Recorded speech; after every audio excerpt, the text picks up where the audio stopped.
Hey y'all, in today's video, I'm going to show you how I make this classic Southern style cream cheese pound cake. We're baking a pound cake today in the kitchen, so stay tuned. And also, if you haven't subscribed to my channel, please subscribe. I upload a video each week. Sometimes we're baking, sometimes we're canning. So please subscribe and hit the notification bell so you don't miss a video. Let's start baking, y'all.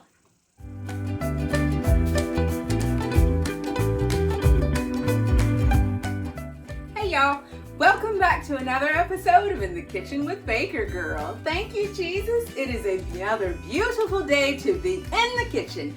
Today, we are going to make a classic cream cheese pound cake, and I'm going to make it the way my sister and also a friend of my mother's taught me how to make a pound cake. It's called a pound cake because the traditional recipe uses a pound of butter, pound of flour, a pound of sugar, and a pound of eggs. And that is the classic recipe that's very traditional. Now, my sister and the friend of my mother's, they added a little extra things. And over the years, baking pound cakes, I've added a little extra things. So let's go over the ingredients. Now, here in my stand mixer, I have 3 cups, well, 2.5 cups of sugar. And that's just regular granulated sugar. Don't worry about trying to remember things. I'll leave the recipe in the description box so you don't have to worry about remembering anything. But in here I have my sugar, and I have regular granulated sugar. And I have here 1/4 cup of light brown sugar. Now this is my addition to a pound cake. The reason why I add the brown sugar is because brown sugar is acidic. And it makes the cake even more tender than just the regular granulated sugar because it has molasses. So I'm going to go ahead and add my brown sugar in. And another thing I want to point out, whenever you see me baking, I keep my ingredients on my baking tray. So as I use it, I set it aside. If it's still on my baking tray, then I know I haven't used it. And that's a good tip whenever you're baking. And that's I learned from Julia Child. So if it's still on my baking tray after I'm done, I know I didn't put it in there and I forgot something. So I have my sugar in here. In my bowl, I have my all-purpose flour. And to that, I'm going to add 1/2 teaspoon of salt. And I do have a sifter on here as well, just because it's a lot easier to sift the ingredients when you measure it right into the bowl. So I can set my baking soda aside because I'm done with that. And just sift this through just like that. So I've got my dry ingredients sifted. And here I have softened room temperature unsalted butter. And I always bake with unsalted butter. Salted butter, it's okay if you're using it, to spread on toast or whatever, but not for baking. And that's simply because we don't know how much salt is added. And the salt is not, it's not a standard measurement for salt. And I'm going to add in 1/2 stick of butter. So that's 2.5 sticks of butter. And this is what I learned from my mom's friend. When I tasted her pound cake one time, and I asked her, I said, your pound cake is so good. And I asked her, I said, and it's also so big, because her pound cake was huge. And I asked her, what do you do? And she said, honey, she said, just add an extra egg. She said, some extra flour and some extra butter. She said, just makes a bigger cake. I'm like, okay, she's right about that. So I'm going to add my paddle attachment. And I'm going to start mixing my butter and my sugar together. And I'm going to add my shield. This just prevents it from sugar from flying around, which can happen. So let's turn it up to high speed. Periodically, you will need to turn the mixer off and scrape down the bowl.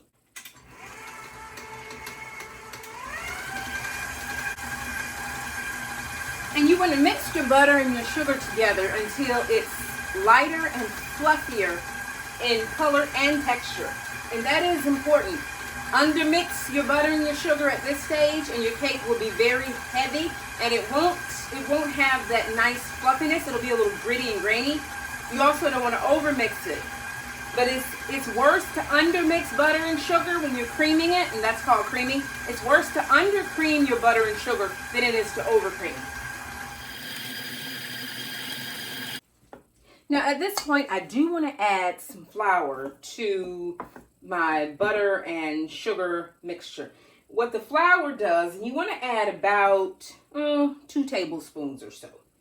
And what the flour does is the flour prevents your batter from curdling when you add the eggs, because the eggs they can make the batter curdle, especially if the temperatures.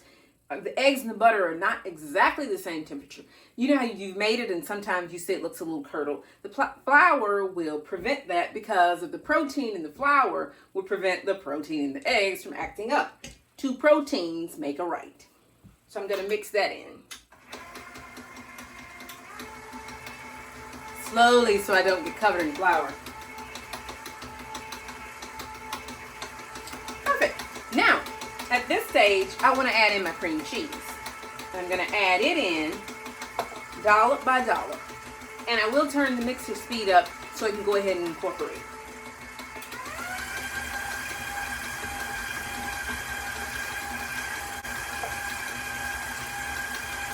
I should have put my spatter shield on.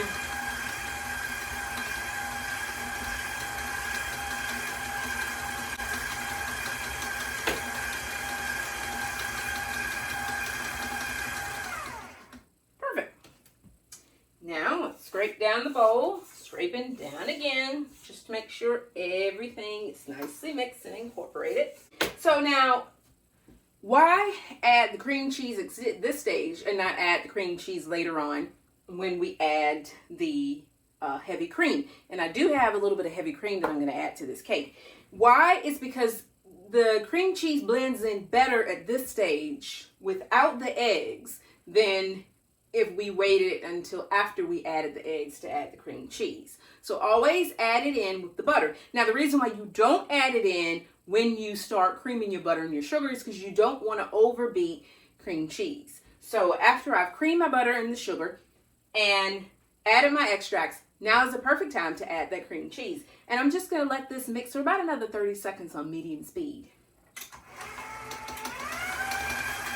Now it's time to add the eggs. And I'm going to start off by cracking each egg individually into a separate bowl. The reason why you do that, and I'm actually going to grab this so I can put my shells in there, is because these are pasture-raised organic eggs from hens running around the yard, and you always want to crack your eggs into a separate bowl just to make sure you don't ever run into a bad egg. I have ran into a bad egg, and it is not fun when you're just cracking eggs into your entire bowl. You don't want to ruin your whole batch. So get yourself into the habit of pre-cracking your eggs in a separate bowl so you never have an accident. And also, if you get a shell, the shell sinks to the bottom.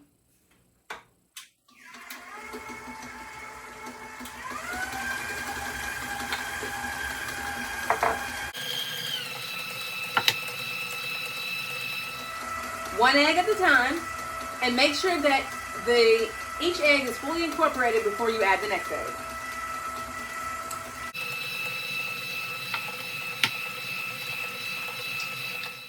Now, you do want to stop in between adding, say after you've added in 3 eggs, or in my case 4 eggs, I'm going to stop and scrape down the mixer bowl.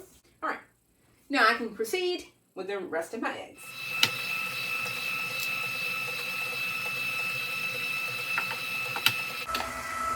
And always make sure you bake with room temperature eggs. That way, all of your ingredients will incorporate very well because they're all at the same temperature. Last egg goes in. That is just perfect. Now, this is the stage where we don't want to overbeat the batter, because Once those eggs have reached, they're fully incorporated, you don't want to just keep mixing. It'll change the texture of the cake. So don't overmix it. We are ready to add in the flour and the last ingredient, the heavy cream. You want to add it in a little bit at a time. Now this time, add it in on low speed. And I'm going to add, in separate additions, I'm going to start off with the dry ingredients. Then I'm going to add in a little bit of my cream. Then I'm going to add the flour. And I'll do that. The last addition will be flour. Keep your speed on low. No medium speed right now. The reason why is because you don't want to start building gluten. And the more you mix, the more gluten you build.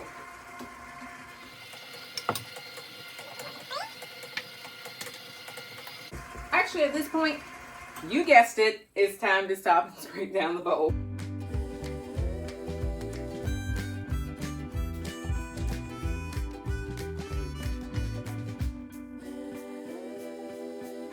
Last of the heavy cream. And you can use regular milk. It doesn't have to be heavy cream. Heavy cream is a little richer. And the last of the flour. Okay, just go ahead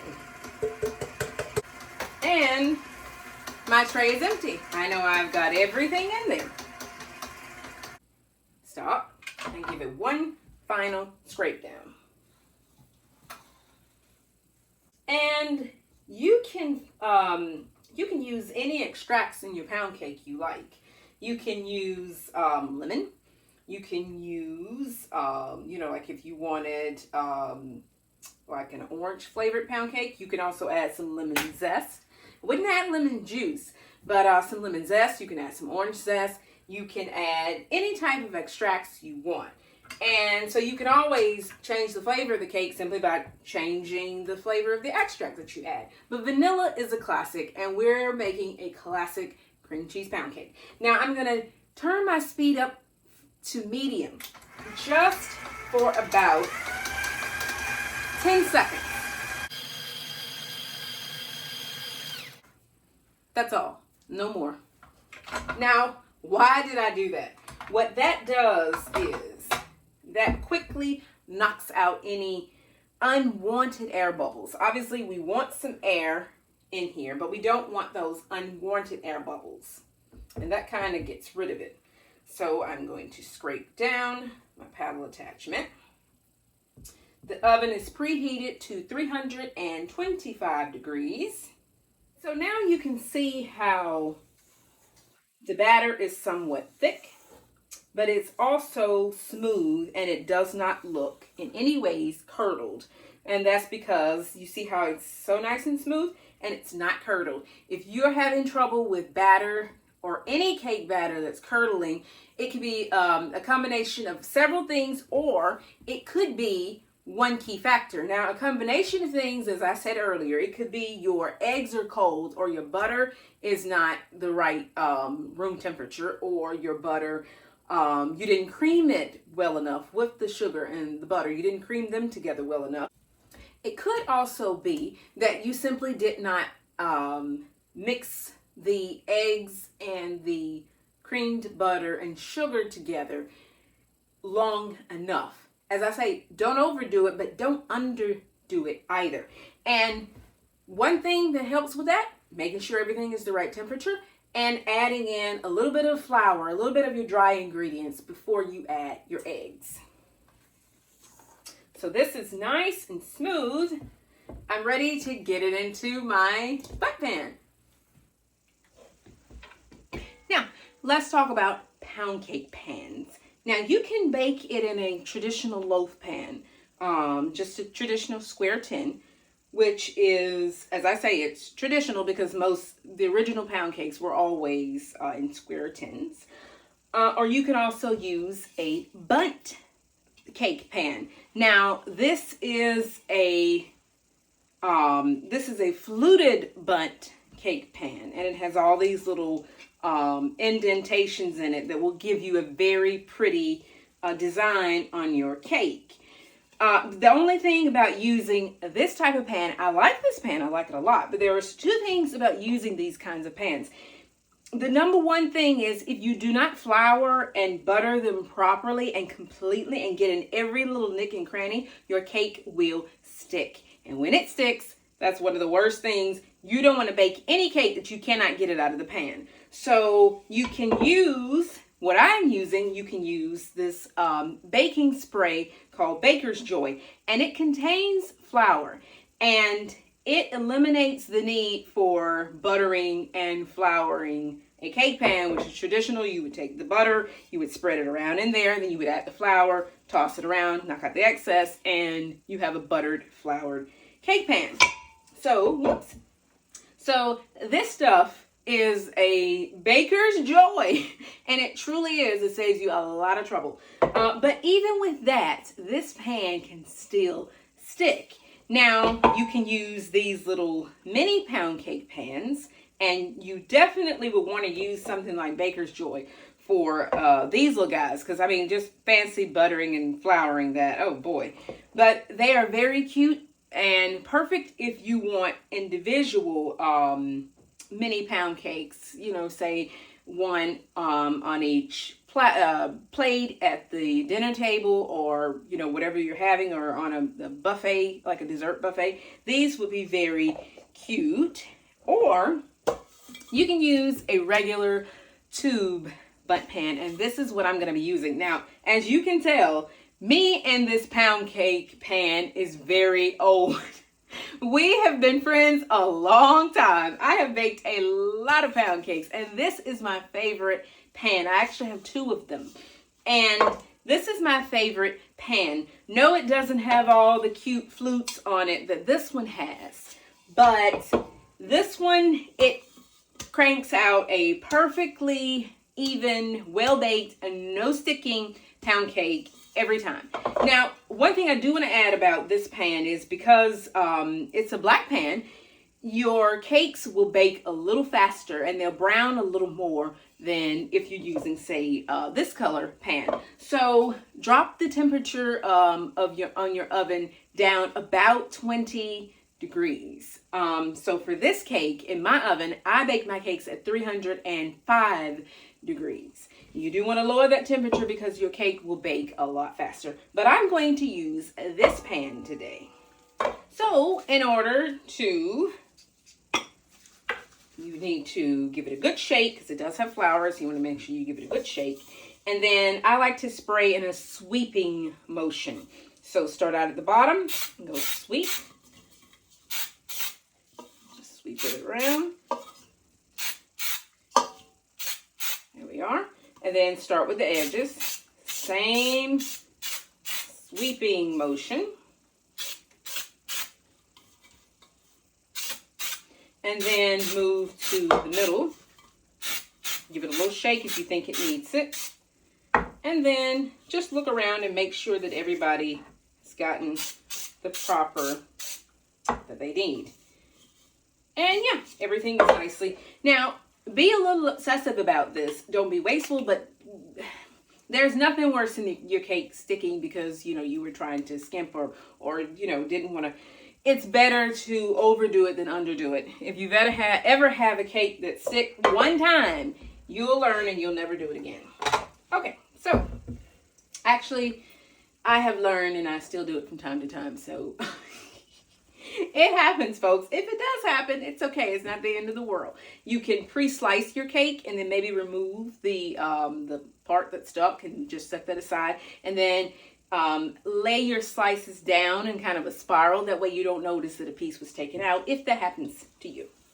All right, so now I'm ready to pour my cake batter into my pan. Thank you, Jesus. This smells so good. Funny how a pound cake smells good even before you've baked it. Maybe that's every cake, I don't know. Get it all out of the pan. Just give the batter a little shake. Just to make sure it's nicely and settled in the pan. And this is not a cake where it's necessary to wrap it on the countertop. I just give it a little shake And that just makes sure we fill in any of those air pockets. And it's ready to go into the oven. And we are going to bake this set your timer for 1 hour. Now, the likelihood that it will take longer than an hour is probably true. It could take 1 hour and 10 minutes. It could take 1 hour and 5 minutes. But set your timer at 1 hour. Always undercount yourself whenever you're baking something that has a long bake temperature, because it's easy to say, put it in there for an hour and a half and forget about it. No, don't do that. Set your timer for 1 hour. And then keep that in mind. You can always add an extra 5 minutes or an extra 10 minutes if it takes your cake a little longer to bake. And a pound cake looks like nothing, like it's not doing anything for the first half hour in the oven. It just looks like it's just in there. And you're like, is it baking? It is baking. Pound cakes really don't begin to rise until it's about like maybe 40 minutes into the bake. Then they rapidly start rising and you see them start to brown. And another thing, don't peek in the oven when you're baking a cake. You don't want to do that. It's in there, it's baking, nothing bad is happening. Just let it alone and let the cake bake. So let's get it in the oven.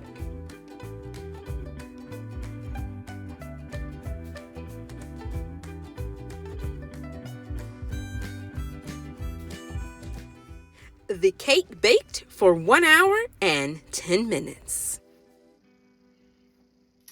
The pound cake just came out of the oven. It smells so good. Now, I know it's done because I stuck a cake tester in, and the cake tester comes out clean. All right, the cake has cooled. Oh, that smells so good. I actually decided to go ahead and put it on my cake stand instead of putting it on the wire rack. So before I turn it out, I want to show you how I make sure that the cake is completely is free of the pan. I just take it and give it a little shake, go around the cake pan. There we are. And if your cake jumps up and down easily, then you know it's ready to turn out. Instead of using a knife and going around, that really is the quickest method. Okay, now you do want to be quick with this, so give her a flip. So I'm going to give this another flip. Here we are. And place my cake onto my cake stand. And there you have it. Thank you, Jesus. We have just successfully made a classic Southern style cream cheese pound cake. You know what I always say, y'all, if you make it in your own kitchen from scratch with love, you know it's gonna be good. If you have enjoyed this video, please consider subscribing to my channel. I upload a video every week. Sometimes we're baking, sometimes we're canning, sometimes we might even be cooking. You never know, so stay tuned, y'all. In the meantime, enjoy, keep on baking, keep on cooking, keep on baking and cooking from scratch, and the good Lord willing, I will see you again in another video. Take care, y'all. See ya.